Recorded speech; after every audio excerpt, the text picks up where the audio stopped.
Hi, I'm Diane, your host of Epic Conversations, and we are back again with our special guest of honor, Mark Rowe. And Mark and his wife, Lesley, they're from the UK. They have 2 grown sons. Now, they have been involved in all kinds of church planting, leadership for over 40 years. They've traveled the world, and they also have been to the most remote places, even the poorest places. Their mission is to demonstrate the love of God in word and deed. And they have their own ministry now, and it's called Demo Missions, and it's a powerful charitable organization. And we'll share more about that in the upload comments so that you can check out their ministry as well.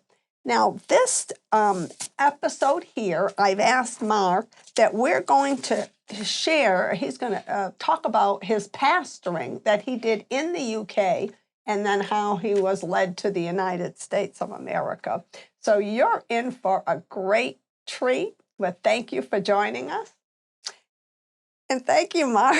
You're very welcome. I am so thankful that you're able to come back and be on the show, and we had a wonderful time last time. So yes, ma'am. Thank you. So let's tell us, how did you come back? I mean, how did you start this pastoring in the UK? Because go ahead. Yeah, well, in the last episode or interview, conversation, we talked about my encounter with Jesus, and straight away, because I think I'd mentioned that my family was involved in music, in cabaret and what have you, my first thing was to want to use that gift to actually promote the gospel.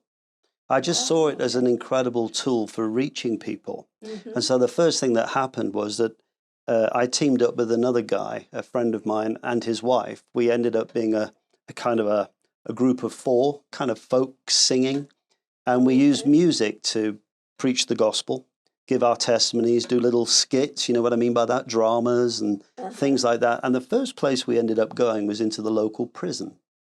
Oh. So first of all, my buddy and I ended up going with this prison chaplain to go in and minister to the inmates in the prison, to the guys in the prison. So, Mark, you had a captive audience. Definitely a captive audience, and but for the grace of God, I can honestly say that I'd probably be sat right next to those guys. Mm. And I remember that because we were surrounded on 4 sides by these guys in their prison uniforms. We didn't take the girls with us on the first trip. We just went in there, and I could see these guys looking as if to say, yeah, we got a couple of nice boys come to tell us about Jesus. Mm. And then I just spoke out. I was just led by the Spirit, and I said, guys, I can see the look on your faces. You're looking as if to say, this will be a bit of fun.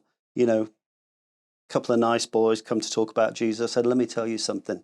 I said, I've done stuff that would curl some of your hair.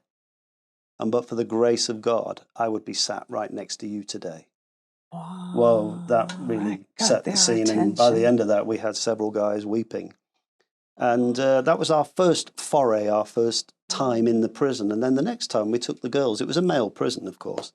And we had a tremendous ministry to such an extent that we brought Billy Graham over to the UK in the 80s. I was part of a group called Blackpool Christian Businessmen. And he had a famous country singer called George Hamilton IV. He was well known in the UK, had his own TV show, and he was the first country artist to go behind the Iron Curtain. Mm-hmm. And he came and he asked my buddy and I to be his support act. So we traveled the country with him, doing stuff like that. So we had a great ministry, and he wanted to go in the prison. So we teed it up for him to go in the prison and minister to these inmates, and the place was packed, and it was powerful. We had a wonderful time. Mm-hmm. So anyway, long story short, we became house group leaders in that church where we got saved. I started getting involved in music, writing songs. Our little foursome quartet, we would go and minister anywhere where people weren't saved. We would also go and help other churches with their worship, because very often they were traditional churches and the thing was dead.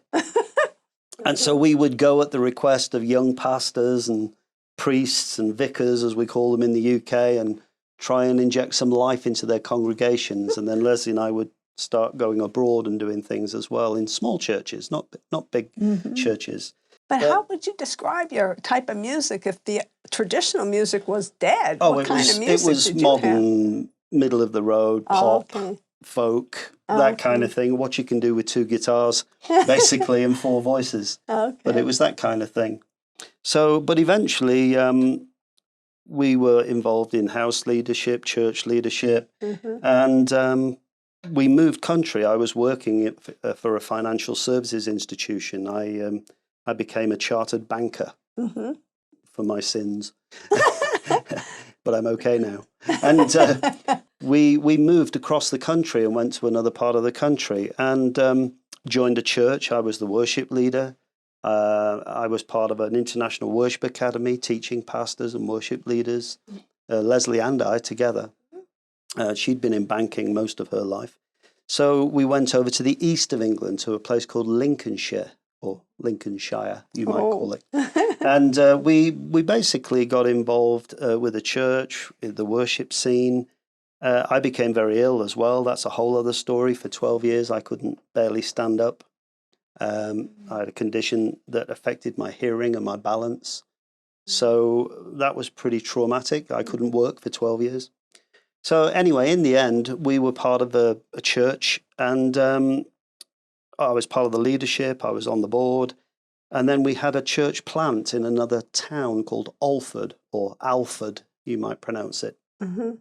Very ancient town where the very first settlers came to Virginia from that town. And it's only 2,000-3,000 people. But now you're still in the UK at this still point. in the UK. Because we have a Virginia too. Oh, I know. No, I mean to Virginia in the USA. Oh, they're the first settlers that came to America. So we basically wanted to help this church plant that had folded, and we ended up.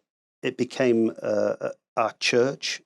We built it from the ground up, literally with our own hands. We sold our home and invested our own money into building the church. We were actually without income for about 6 years, just living by faith. But that grew and grew to be known as Alford Community Church. And we pastored there for about 13, 14 years. But at the same time, we were running our fair trade business, which was raising money for missions, and running the International Worship Academy for our friend and mentor, a guy called Chris Bowater, who's a famous musician and pastor, not just in the UK, but across Europe, South Korea, and all over the place. And you've done quite a bit. Yeah, we were really busy. The community church, we were open 5-6 days a week. We did youth work 5 days a week. We had a cafe, a little credit union. It was a really rural area, very remote, but God really blessed it. That's awesome. Now, I never wanted to be a pastor. And you ended up being one. We ended up, and after about 8 years, I said to the Lord, is this what you want for us? You know, to take care of these people and just love on them. If that's what you want, so be it. But we didn't feel that was what God wanted. But it was when we surrendered.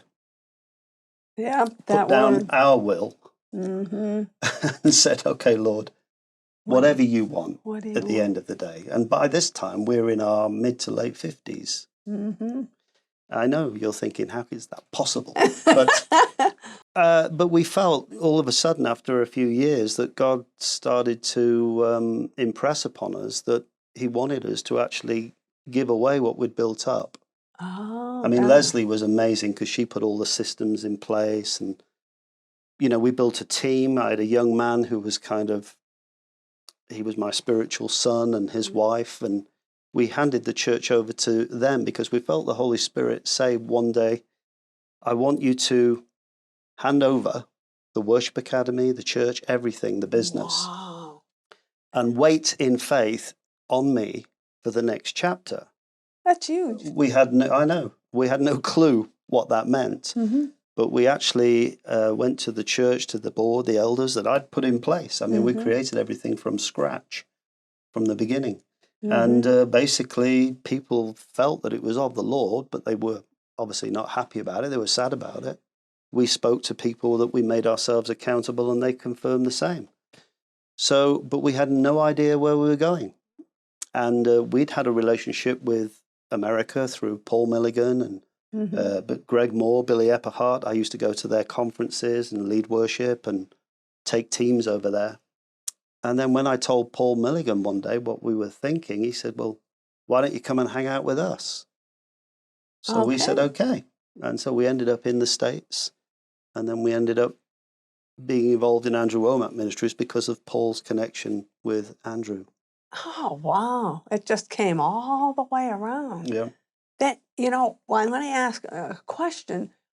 When you made the decision or to make that leap and trust God by faith, how did that feel? Scary. But the one thing I would say, and I would say to any listeners, any viewers, when you're married, a married couple, make sure that any decision you make, that you're both in agreement, that you're in alignment. And we did, because I had this sense that God was asking us to do this, and Lesley confirmed it. Lesley is actually very prophetic. Oh, okay. And she confirmed before I'd even finished speaking that God was saying the same thing. Now, she's a home bird. She likes, like ladies, security. So that was a big deal for her. So we knew it was God, but we had no clue where we were going. That is a good word. And that really is true faith, because faith is the substance of things hoped for, the evidence of things not seen. And you had the hope in the word from God, but you didn't see where you were going next. No, but all I know is without faith, it's impossible to please God. Amen. You're right. That's it. That's good. Well, thank you. We're so glad that you were able to come here to the United States. And we'll hear more. Thank you again for sharing, Mark. Yes, ma'am. Thank you so much. And thank you for joining us. We'll have more episodes coming up with Mark and some information for you in the notes. We appreciate you and look forward to seeing you next time. In the meantime, have an epic day in the Lord. Hi, I'm Diane Grubus, and I've started a ministry, and I want to bless you. I'm so excited about it. DianeGrubus.com. Go to the website and check out all the wonderful things that we have in store for you. We have some great epic conversations with some powerful guests and some teachings, free downloads. And we would love to have you join us, love to have you partner with us. We appreciate you, and we want to hear from you. So check out the website, and thank you.